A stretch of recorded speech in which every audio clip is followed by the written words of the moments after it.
Nah,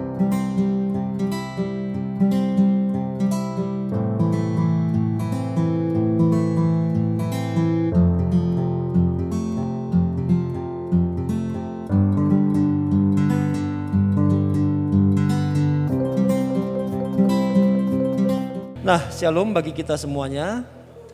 Nah, bagaimana kabarnya Bapak Ibu Saudara? Semua dalam keadaan baik, semua dalam keadaan sehat, amin. Nah, puji nama Tuhan, saya percaya memasuki bulan Desember, ya, bulan yang penuh dengan sukacita, maka saya percaya ada berkat yang baru yang Tuhan sediakan bagi kita, amin. Ada damai, sejahtera, ada sukacita yang penuh yang Tuhan sediakan bagi kita. Yang percaya katakan amin. Nah, Bapak Ibu Saudara yang dikasihi oleh Tuhan Yesus, nah pagi ini, saya ingin mengajak kita melihat ya bagaimana hari-hari ini Bapak Ibu Saudara, ya kita ini kemudian telah memasuki tahun yang baru menurut penanggalan daripada orang-orang Yahudi. Nah, sejak dari bulan September kemarin, maka kita kemudian telah beralih dari tahun 5781. Nah, kita sudah masuk ke tahun yang baru yaitu tahun 5782. Nah, ada beberapa makna, ada beberapa pengertian yang kemudian Tuhan berikan kepada kita memasuki tahun 5782.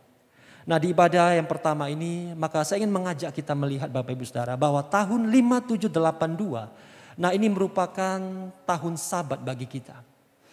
Nah, mengapa disebut sebagai tahun Sabat? Karena kalau Anda ambil angka 5782 dan kemudian Anda bagi angka 7, maka Anda akan mendapatkan hasil angka yang utuh, hasil angka yang genap, hasil angka yang tidak terpecah-pecah. Nah, nanti Anda coba bagi ya angka 5782 Anda bagi 7, maka Anda akan mendapatkan angka 826. Artinya tahun 5782 ini adalah tahun Sabat yang ke-826 bagi kita semuanya. Nah, apa yang kemudian menjadi firman Tuhan? Apa yang kemudian dilakukan oleh orang-orang Israel ketika kemudian tahun Sabat itu tiba? Nah, saya ajak kita melihat Bapak Ibu Saudara beberapa ayat dari Imamat pasal yang ke-25, ayat yang pertama sampai dengan ayat yang keempat. Imamat pasal yang ke-25, ayat yang pertama sampai dengan ayat yang keempat, saya akan bacakan, Bapak Ibu Saudara perhatikan. Nah, demikian firman Tuhan. Berbicaralah kepada orang Israel dan katakan kepada mereka, apabila kamu telah masuk ke negeri yang akan kuberikan kepadamu, maka tanah itu harus mendapat perhentian sebagai Sabat bagi Tuhan. 6 tahun lamanya engkau harus menaburi ladangmu dan 6 tahun lamanya engkau harus merantingi kebun anggurmu dan mengumpulkan hasil tanah itu. Tetapi pada tahun yang ke-7 haruslah ada bagi tanah itu suatu Sabat, masa perhentian penuh, suatu Sabat bagi Tuhan. Ladangmu janganlah kau taburi dan kebun anggurmu janganlah kau rantingi. Nah, Alkitab mencatat Bapak Ibu Saudara ketika Tuhan bawa bangsa Israel itu keluar dari Mesir dan masuk ke satu tempat yang bernama Tanah Perjanjian, maka Tuhan kemudian berfirman kepada bangsa Israel, 6 tahun lamanya kamu boleh menaburi ladangmu, menaburi tanah itu. 6 tahun lamanya engkau boleh mengusahakan tanah itu. Tetapi pada tahun yang ke-7 harus ada perhentian, harus ada Sabat bagi Tuhan atas tanah itu. Nah, lalu pertanyaan muncul Bapak Ibu Saudara, kalau di tahun yang ke-7, tahun Sabat, nah tanah atau ladang daripada orang-orang Israel tidak boleh diusahakan, tidak boleh ditanami, tidak boleh ditaburi benih. Nah, kira-kira selama 1 tahun penuh bangsa Israel makan apa? Bagaimana cara kemudian mereka bisa bertahan hidup ketika tidak ada yang mereka bisa tuai di tahun yang ke-7? Nah, tetapi Tuhan baik Bapak Ibu Saudara, Tuhan mengasihi bangsa Israel. Jauh sebelum bangsa Israel masuk ke tahun Sabat, maka Tuhan kemudian terlebih dahulu menyediakan segala sesuatu yang mereka butuhkan. Nah, kalau kita kemudian baca di ayat yang selanjutnya di pasal yang ke-25, ayat 20 sampai dengan ayat 22. Imamat pasal yang ke-25, ayat yang ke-20 sampai dengan ayat yang ke-22. Nah, demikian firman Tuhan. Apabila kamu bertanya, apakah yang akan kami makan dalam tahun yang ke-7 itu? Bukankah kami tidak boleh menabur dan tidak boleh mengumpulkan hasil tanah kami? Maka aku, kata Tuhan, akan memerintahkan berkat-Ku kepadamu dalam tahun yang ke-6, supaya diberinya hasil untuk 3 tahun. Dalam tahun yang ke-8 kamu akan menabur, tetapi kamu akan makan dari hasil yang lama sampai kepada tahun yang ke-9. sampai masuk hasilnya, kamu akan memakan yang lama. Nah perhatikan Bapak Ibu Saudara. Ketika saya kemudian mendapati dan membaca beberapa ayat ini, maka saya kemudian menemukan bahwa Tuhan yang kita sembah itu adalah Tuhan yang visioner. Artinya dia Tuhan yang melihat jauh ke depan. Sebelum dia minta bangsa Israel kemudian merayakan tahun Sabat di tahun yang ke-7, di mana mereka tidak boleh menaburi ladang mereka. Tuhan sudah terlebih dahulu menyediakan apa yang mereka butuhkan di tahun Sabat. Dicatat di dalam Alkitab, di tahun yang ke-6 sebelum mereka masuk ke tahun Sabat. Nah Tuhan kemudian memberikan berkat bagi mereka, yaitu berkat untuk 3 tahun. Berkat untuk tahun yang ke-6, berkat untuk tahun yang ke-7, dan berkat untuk tahun yang ke-8, tahun setelah Sabat. Nah jadi meskipun di tahun yang ke-7 mereka tidak boleh menabur, mereka tidak bisa menuai, tetapi ada persediaan makanan untuk mereka kemudian bisa nikmati. Dan mereka tidak mati kelaparan. Nah di tahun ke-8, tahun setelah Sabat, ketika mereka boleh mulai kembali menaburi tanah mereka, menaburi ladang mereka. Apa yang mereka tabur di tahun yang ke-8 tidak serta-merta bisa mereka tuai. Butuh waktu, butuh proses. Nah tetapi Alkitab mencatat di tahun yang ke-8 pun Tuhan sudah menyediakan makanan bagi mereka. Baru memasuki tahun yang ke-9, nah bangsa Israel kemudian akan menuai apa yang mereka tabur di tahun yang ke-8. Dan mereka akan makan hasil yang baru. Nah bukankah Tuhan kita itu luar biasa, amin. Dia menyediakan persis apa yang dibutuhkan oleh orang-orang yang dia kasihi. Nah Bapak Ibu Saudara yang dikasihi oleh Tuhan Yesus. Sebelum Tuhan kemudian membawa bangsa Israel masuk ke tanah perjanjian. Nah Tuhan sudah terlebih dahulu memberitahu, mengajar mereka. Bagaimana nantinya mereka ini kemudian harus mengelola tanah yang ada di tanah perjanjian. Nah kalau kita kemudian perhatikan di dalam kitab Ulangan. Kitab Ulangan pasal yang ke-11 ayat yang ke-10 sampai dengan ayat yang ke-11. Nah Bapak Ibu Saudara perhatikan, saya akan bacakan bagi kita ya. Ulangan pasal yang ke-11 ayat yang ke-10 sampai dengan ayat yang ke-11. Nah demikian firman Tuhan. Sebab negeri kemana engkau masuk untuk mendudukinya bukanlah negeri seperti tanah Mesir dari mana kamu keluar. Yang setelah ditabur dengan benih harus kau airi dengan jerih payah seakan-akan kebun sayur. Tetapi negeri kemana kamu pergi untuk mendudukinya ialah negeri yang bergunung-gunung dan berlembah-lembah. Yang mendapat air sebanyak hujan yang turun dari langit. Nah Bapak Ibu Saudara yang dikasihi oleh Tuhan Yesus. Tanah Mesir dari mana bangsa Israel keluar. Dengan tanah perjanjian kemana mereka akan pergi. Itu adalah tanah yang sangat berbeda. Nah Mesir itu adalah padang gurun Bapak Ibu Saudara. Tanahnya sangat kering, gersang, tandus. Dan jarang terjadi hujan di sana. Tetapi tanah perjanjian Alkitab mencatat adalah tanah yang sangat subur. Tanah yang berlimpah-limpah air susu dan madunya. Dan tanah perjanjian adalah tanah yang mendapat air sebanyak hujan yang turun dari langit. Nah Mesir kita tahu Bapak Ibu Saudara itu mayoritas adalah padang gurun. Nah tanahnya relatif tidak terlalu bergunung-gunung dan berlembah-lembah. Tetapi Alkitab mencatat tanah perjanjian itu adalah tanah yang kemudian bergunung-gunung dan berlembah-lembah. Nah jadi kita lihat bahwa tanah Mesir dan tanah perjanjian itu sangat berbeda. Baik secara tekstur tanah maupun secara struktur tanah.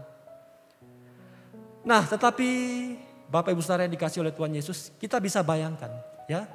Bagaimana kalau seandainya ya di tanah perjanjian, tanah yang bergunung-gunung dan berlembah-lembah, hujan itu tidak kemudian turun.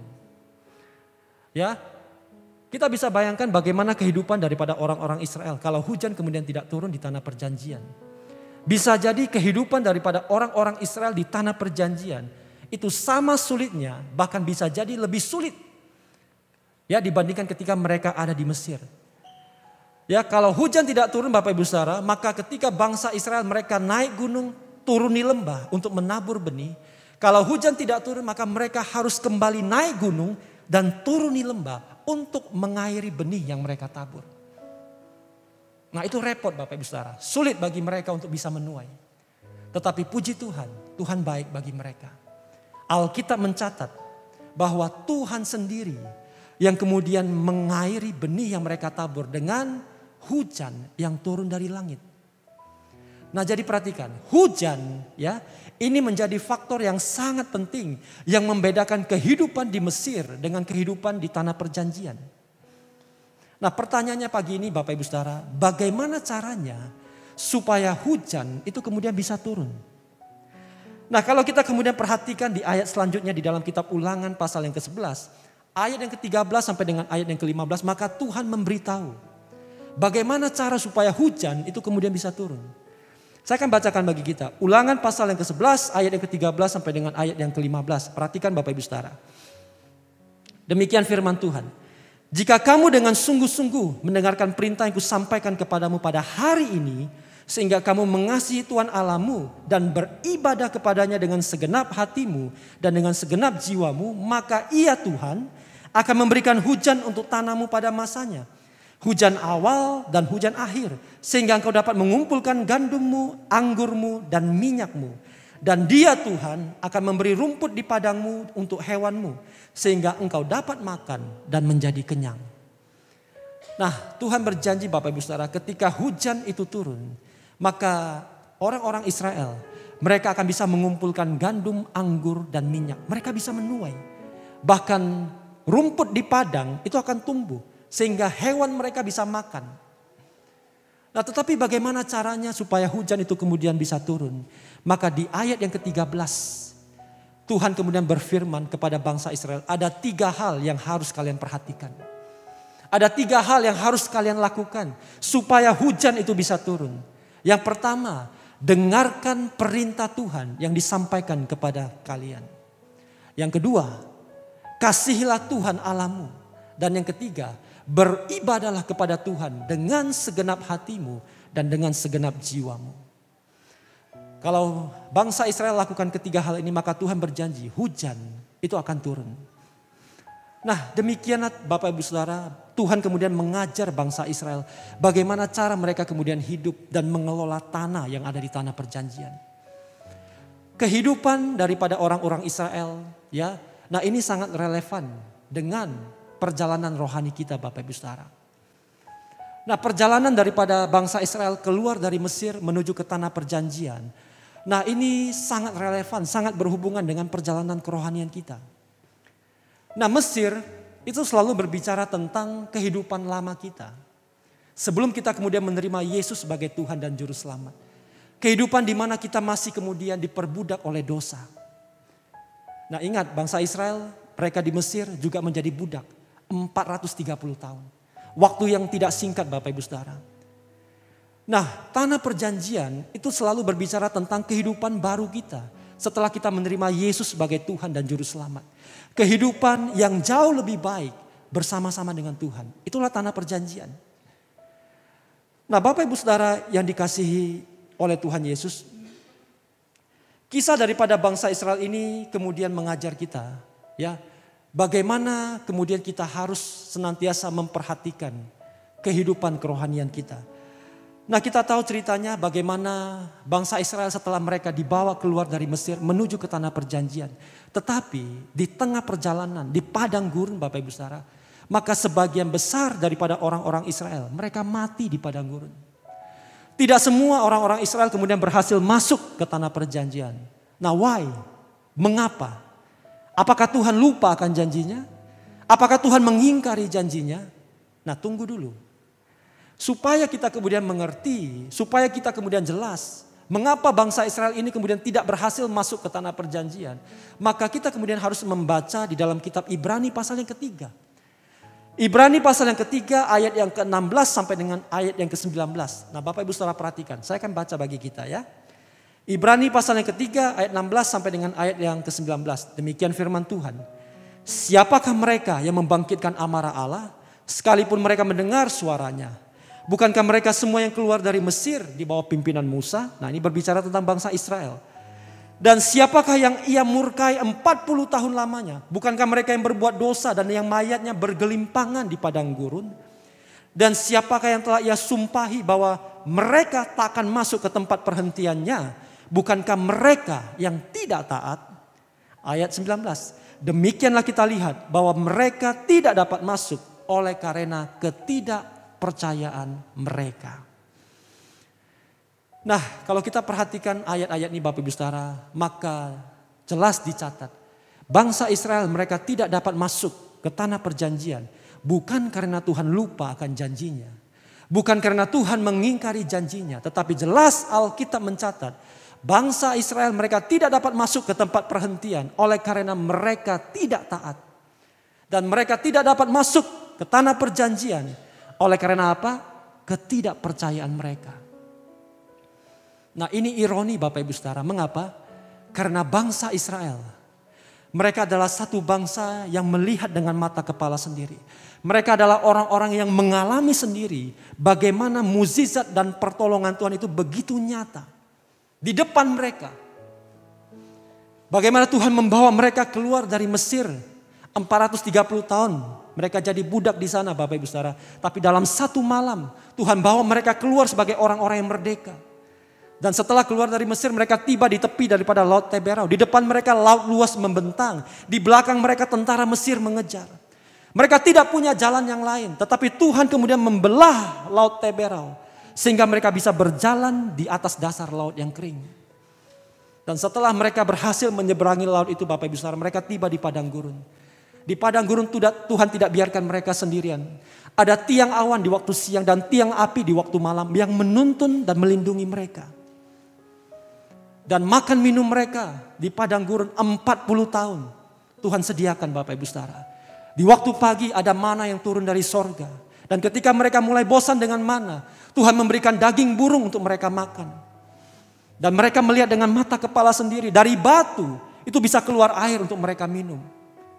Apa yang mereka butuhkan Tuhan cukupkan, Tuhan sediakan. Dan yang lebih luar biasa Bapak Ibu Saudara, 40 tahun mereka berjalan di padang gurun dalam cuaca yang sangat ekstrim. Apa yang mereka pakai, pakaian mereka, alas kaki mereka, tidak ada satupun yang rusak. Pemeliharaan Tuhan itu begitu sempurna bagi bangsa Israel. Tapi apa yang mereka lakukan di padang gurun? Mereka mulai berkata kepada Tuhan, Tuhan, buat apa Tuhan bawa kami ke tempat ini? Lebih baik kami kembali ke Mesir dan mati sebagai budak di sana. Mereka mulai mengeluh, mereka mulai bersungut-sungut. Dan setelah itu mereka mulai bangun, mereka buat sebuah patung lembu emas. Dan ketika patung itu selesai, mereka kemudian sujud menyembah kepada patung itu. Dan itu membuat Tuhan sangat marah. Mereka berubah taat, mereka berubah setia Bapak Ibu Saudara. Nah Bapak Ibu Saudara yang dikasihi oleh Tuhan Yesus, dengar baik. Kisah daripada bangsa Israel ini harus kita jadikan sebagai pembelajaran. Syarat supaya kita bisa masuk ke tanah perjanjian. Supaya kita bisa masuk dalam kehidupan yang baru. Kehidupan yang jauh lebih baik bersama-sama dengan Tuhan. Syarat utama kita harus sungguh-sungguh tinggalkan Mesir. Amin. Syarat utama supaya kita bisa masuk dan menikmati kehidupan baru bersama dengan Tuhan adalah kita harus sungguh-sungguh tinggalkan cara hidup yang lama. Tidak cukup Bapak Ibu Saudara kalau kita kemudian hanya dibaptis. Tubuh kita ada beribadah di gereja. Sama. Bangsa Israel, tubuh mereka sudah keluar dari Mesir. Mereka ada di padang gurun sedang menuju ke tanah perjanjian. Tetapi di padang gurun, pikiran mereka, hati mereka masih teringat-ingat akan Mesir. Nah supaya kita bisa masuk dan menikmati tanah perjanjian, maka kita harus sungguh-sungguh tinggalkan cara hidup yang lama. Amin. Bukan hanya tubuh kita, tetapi pikiran kita, cara pikir kita, hati kita, itu harus kemudian sungguh-sungguh tinggalkan cara hidup yang lama. Yang mau katakan amin. Nah saya percaya Bapak Ibu Saudara, kalau kita kemudian mau ya meninggalkan Mesir, cara hidup yang lama, saya percaya Tuhan akan bawa kita masuk dan menikmati kehidupan yang baru. Dan di tanah perjanjian, ya saya percaya kita akan menikmati hujan yang datang dari Tuhan. Dan ketika hujan itu turun, kita akan bisa mengumpulkan gandum, anggur, dan minyak dengan limpahnya. Yang percaya katakan amin. Ketika hujan itu turun, percayalah kita akan mengumpulkan segala sesuatu yang baik yang Tuhan telah sediakan bagi kita. Yang mau dan katakan amin. Yang percaya kita berikan tepuk tangan yang meriah bagi Allah kita. Haleluya, haleluya. Sinar kemuliaan-Mu Bapa memenuhi sekelilingku.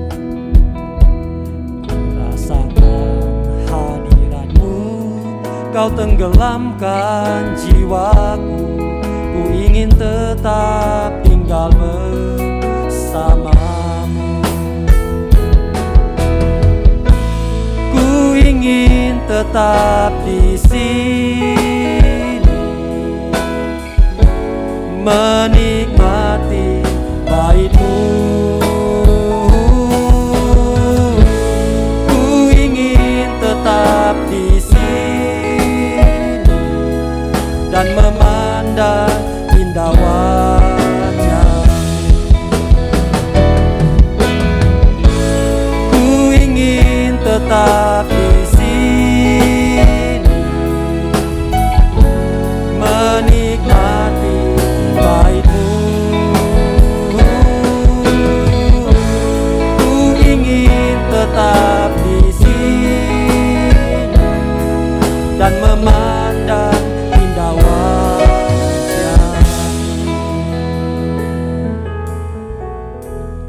Di dalam perjanjian baru, maka Yesus pernah memberikan satu perumpamaan yang sangat baik mengenai tanah. Nanti Anda baca di rumah Bapak Ibu Saudara, di dalam Injil Lukas pasal yang ke-8. Ayat yang ke-4 sampai dengan ayat yang ke-15. Karena waktu saya tidak akan baca. Nanti Anda baca di rumah. Nah di sana maka Yesus memberikan perumpamaan. Ada seorang penabur yang keluar untuk mulai menaburkan benih. Nah ada benih yang kemudian jatuh di tepi jalan. Ada benih yang kemudian jatuh di tanah yang berbatu-batu. Ada benih yang kemudian jatuh di tanah yang bersemak duri. Tetapi ada juga benih yang jatuh di atas tanah yang subur, tanah yang baik. Nah kita tahu bahwa hanya benih yang jatuh di atas tanah yang baik, tanah yang subur, yang kemudian bisa bertumbuh dan menghasilkan buah. Nah Bapak Ibu Saudara yang dikasihi oleh Tuhan Yesus, bagaimana caranya supaya benih yang ditabur ini kemudian bisa bertumbuh dan menghasilkan buah? Maka ada beberapa hal yang dibutuhkan. Nah yang pertama Bapak Ibu Saudara, supaya benih yang ditabur itu bisa menghasilkan buah, maka kita membutuhkan benih yang baik. Alkitab mengajar kita bahwa benih yang baik itu ialah firman Tuhan. Kemudian yang kedua, supaya benih itu bisa bertumbuh dan menghasilkan buah, maka kita juga membutuhkan tanah yang baik, tanah yang subur. Nah tanah yang baik, tanah yang subur itu berbicara tentang hati kita yang terbuka. Hati yang lembut, bukan hati yang keras. Itu tanah yang baik, itu tanah yang subur. Dan yang ketiga Bapak Ibu Saudara, supaya benih itu bisa bertumbuh dan menghasilkan buah, maka kita membutuhkan yang namanya hujan dan sinar matahari. Nah, apa maksud dan arti daripada hujan dan sinar matahari di dalam Alkitab? Nah, saya ajak kita untuk melihat satu ayat lagi, Hosea pasal yang ke-6 ayat yang ke-3. Nah, kita baca ini maka kita akan mengerti. Hosea pasal yang ke-6 ayat yang ke-3. Nah, saya akan bacakan, Bapak Ibu Saudara perhatikan. Demikianlah firman Tuhan. Marilah kita mengenal dan berusaha sungguh-sungguh mengenal Tuhan. Ia pasti muncul seperti fajar dan ia akan datang kepada kita seperti hujan pada akhir musim yang mengairi bumi. Nah, di dalam ayat ini maka Tuhan mengajak kita supaya kita bisa sungguh-sungguh mengenal Dia. Di ayat ini Tuhan mengilustrasikan bahwa Dia akan datang kepada kita seperti fajar. Dan Dia akan datang kepada kita seperti hujan. Nah, dengar baik Bapak Ibu Saudara, fajar dan hujan itu berbicara tentang pribadi Tuhan itu sendiri. Fajar dan hujan itu selalu berbicara tentang kehadiran Tuhan. Nah, that's why, itulah mengapa Tuhan minta kita di waktu Sabat, setiap kita orang-orang percaya kita harus datang untuk beribadah kepada Tuhan. Seperti hari ini. Mengapa? Karena hanya di dalam ibadah kita, maka benih yang baik, firman Tuhan, itu akan ditaburkan di atas tanah yang subur, hati kita, di dalam hadirat Tuhan. Yang mengerti katakan amin. Nah, itulah sebabnya mengapa Tuhan minta setiap kita, ayo kuduskan Sabat dengan datang beribadah kepada Tuhan. Nah, Bapak Ibu Saudara yang dikasihi oleh Tuhan Yesus, Sabat itu bukan hanya berbicara waktu di mana Tuhan menguduskan tanah dan memulihkan tanah. Sabat bukan hanya berbicara di mana Tuhan itu kemudian menguduskan dan memberkati setiap pekerjaan kita. Tetapi dengar baik, Sabat itu juga berbicara adalah waktu Tuhan, di mana Tuhan kemudian akan memulihkan dan memberikan pertumbuhan di dalam hati kita. Nah, kalau kita mengerti ya betapa pentingnya Sabat, ada begitu banyak berkat dan manfaat yang Tuhan berikan, Tuhan sediakan di waktu Sabat. Maka saya percaya tidak akan ada lagi ya orang-orang yang percaya yang kemudian berkata, apakah harus kita beribadah di hari Sabat? Apakah kita kemudian boleh bekerja di waktu Sabat? Apakah kita boleh buka toko di waktu Sabat? Kalau kita mengerti berkat yang Tuhan sediakan di waktu Sabat, maka saya percaya setiap kita akan datang kepada Tuhan terlebih dahulu dan kita datang beribadah kepadanya. Amin. Karena di waktu Sabat, ketika kita datang beribadah kepadanya, maka Tuhan akan menguduskan, Tuhan akan memberkati pekerjaan dan usaha kita. Bahkan Tuhan akan memulihkan hati dan memberikan pertumbuhan dalam hidup kita. Yang mengerti dan percaya katakan amin. Nah, Bapak Ibu Saudara yang dikasihi oleh Tuhan Yesus, mari hari ini firman Tuhan datang kepada kita. Bagi setiap kita yang telah menerima Tuhan Yesus sebagai juru selamat, Tuhan menyediakan kehidupan yang baru. Ada tanah perjanjian yang bisa kita nikmati. Dan cara kita hidup di tanah perjanjian, dengar baik, kita tidak bisa hidup dengan kekuatan kita. Tapi kita membutuhkan hujan yang datang dari Tuhan. Bagaimana caranya supaya hujan itu turun? Dengarkan perintah Tuhan. Kasihilah Tuhan dengan sungguh-sungguh. Dan datanglah beribadah kepada Tuhan di waktu Sabat. Maka kita akan melihat hujan itu akan turun. Amin. Dan ketika hujan itu turun, saya percaya kita akan mengumpulkan gandum, anggur, dan minyak dengan limpahnya. Ketika hujan itu turun, segala hal yang baik yang Tuhan sediakan, kita akan kumpulkan. Dan ketika hujan itu turun, kita akan melihat pertumbuhan itu akan terjadi. Yang percaya katakan amin. Yang percaya ayo kita berikan